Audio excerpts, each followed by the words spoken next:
freehand sketching practice. This is the only way to become a good artist. Take a reference and sketch daily, at least one per day.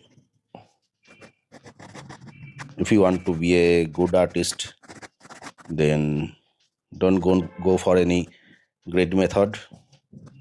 Try freehand. Yes, the result may not be 100% perfect, but if you can achieve up to 70 to 80%, then it's very good. And practice daily will make you improved day by day. Many of you have asked me about this, so I thought what I have followed from last 15 years will share you with you. Practice daily, and this is the only way to become an artist, good artist. There is no other shortcuts. No shortcuts. Only practice daily, sketch daily. This is the only way.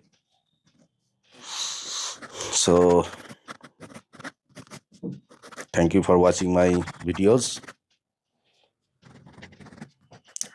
I try to sketch daily, and you also try. This will improve your drawings. So thank you. Enjoy the drawing and comment how much percentage I have achieved. And this type of sketching will improve your drawing ability. So try to sketch daily. Okay. Take any pencil or pen. I have taken a pen today. You can also take pencil or charcoal. So watch till the end and comment how much percentage I have achieved in this drawing. Okay, so thank you. Watch till the end.